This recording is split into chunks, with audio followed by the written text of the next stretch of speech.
وما محمد الا رسول، اسی میں ایک دفعہ یہ بھی ہو گیا تھا کہ کچھ لوگوں نے یہ کہا کہ جب محمد کا انتقال ہو گیا تو اب کس لیے جنگ کرنی، حضرت عمر بھی ہیں ان میں سے۔ جب خبر یہ اڑ گئی کہ حضور فوت ہو گئے، انہوں نے تلوار پھیر دی، بیٹھ گئے، اب کس کے لیے جنگ کرنی؟ تو اس میں کہا گیا کہ یہ تو تمہارا غلط رویہ ہے، گرفت ہو رہی ہے، ہر ایک کے اوپر گرفت ہوگی، پہلی گرفت محمد پر ہو گئی صلی اللہ علیہ وسلم، لیس لک من الامر شیء۔ تو حضرت عمر بہرحال حضور کے مقابلے میں تو کوئی حیثیت نہیں، ان پر بھی گرفت ہو رہی۔ وما محمد الا رسول، اور محمد کچھ نہیں ہے اس کے سوا کہ وہ اللہ کے رسول ہیں، وہ معبود تو نہیں ہے۔ تم ان کے لیے تو جہاد نہیں کر رہے، تم جہاد اللہ کے لیے کر رہے ہو۔ دین کا غلبہ جو ہے وہ اللہ کے دین کا غلبہ ہے، محمد کی حیثیت کیا ہے؟ وہ تو اللہ کے رسول ہیں۔ وما محمد الا رسول قد خلت من قبلہ الرسل، اور ان سے پہلے بہت سے رسول گزر چکے۔ افئن مات، تو اگر وہ ان کا انتقال ہو جائے، او قتلا، یا بالفرض وہ قتل ہو جائیں، انقلبتم علی اعقابکم، تو کیا تم اپنی ایڑیوں کے بل لوٹ جاؤ گے؟ یہی تمہارے دین اور ایمان کی حقیقت ہے۔ ومن ينقلب على عقبيه فلن يضر الله شيئا، اور جو کوئی بھی اپنی ایڑیوں کے بل لوٹ جائے گا وہ اللہ کو کوئی نقصان نہیں پہنچائے گا۔ وسيجزي الله الشاکرین، ہاں اللہ بدلہ دے گا شکر کرنے والوں کو۔ حضرت عمر چونکہ جذباتی انسان تھے، اس میں کوئی شک نہیں، تقریباً یہی کیفیت حضور کے انتقال پر پھر ہو گئی تھی ان کی، تلوار کھینچ کر بیٹھ گئے تھے، جو کہے گا محمد کا انتقال ہو گیا سر اڑا دوں گا اس کا۔ وہ تو پھر حضرت ابو بکر آئے، وہ یار غار، ثانی اسلام و غار و بدر و قبر، وہ آئے ہیں، ان کے لیے چونکہ رکاوٹ نہیں تھی، حضرت عمر تو اندر جا نہیں سکتے تھے، حضرت عائشہ کا حجرہ تھا، اب حضرت عائشہ بیٹی ہیں حضرت ابو بکر کی، وہ سیدھے گئے حجرے میں، جا کر چہرے مبارک پر چادر تھی ہٹائی اور آپ کی پیشانی کو بوسہ دیا اور کہا کہ اب دوبارہ موت آپ پر وارد نہیں ہوگی، اب تو حیات جاویدانی آپ کو حاصل ہو چکی۔ پھر باہر آ کر یہی آیت پڑھی، وما محمد الا رسول قد خلت من قبلہ الرسل افئن مات او قتل انقلبتم علی اعقابکم۔ حضرت عمر کہتے ہیں مجھے محسوس ہوا جیسے یہ آیت ابھی نازل ہوئی ہے، اتنا اثر ہوا۔ یہ عظیمت تھی حضرت ابو بکر کی، بہت بلند مقام ہے حضرت ابو بکر کا۔ وما کان لنفس ان تموت الا باذن اللہ، اور کسی جان کے لیے یہ ممکن ہی نہیں ہے کہ وہ مر سکے، اس پر موت وارد ہو مگر اللہ کے حکم سے۔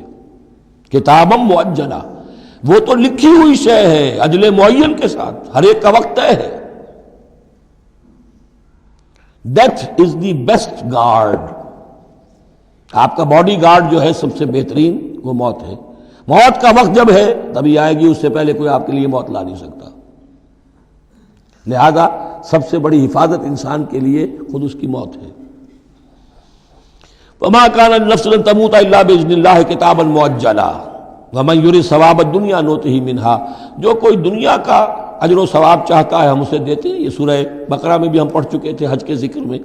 ومن يريد ثواب الآخرة نؤته منها، اور جو واقعتاً آخرت کا ثواب چاہتا ہے، بدلہ چاہتا ہے، جزا چاہتا ہے اپنے اعمال کی، ہم اس میں سے اس کو دیں گے۔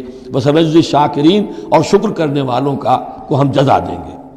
وَكَأَيٍّ مِّن نَّبِيٍّ قَاتَلَ مَعَهُ رِبِّيُّونَ كَثِيرٌ، اور اے مسلمانوں یہ تمہارے ساتھ جو واقعہ پیش آیا ہے وہ پہلا تو نہیں ہے، کتنے ہی نبی ایسے گزرے ہیں کہ ان کے ساتھ ہو کر ربیون، یہ ربی ربائی جو ان کا یہودیوں کے ہاں آج بھی لفظ چلتا ہے، ربانیون، ربائز، ربی، جو اللہ والے ہیں، اللہ کے ماننے اور چاہنے والے، اللہ کے متوالے، اللہ کے دیوانے۔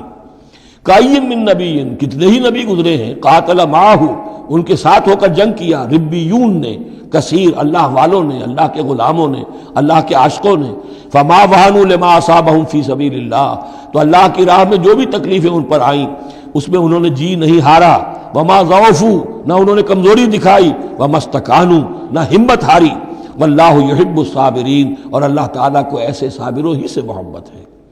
تو اے مسلمانوں ان کا کردار اپناؤ اور دل گرفتہ نہ ہو۔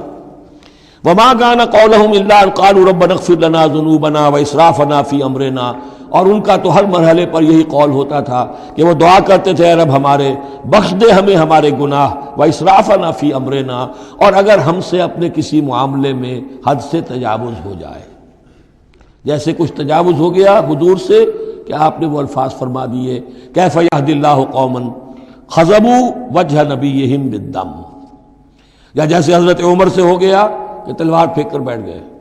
تو اے اللہ جو اسراف ہم سے ہو جائے، اسراف ہے کسی حد سے تجاوز کر جانا، جائز حد تک خرچ کرنا ٹھیک ہے، آپ اس میں آگے بڑھ جاتے ہیں، وہ اسراف ہے۔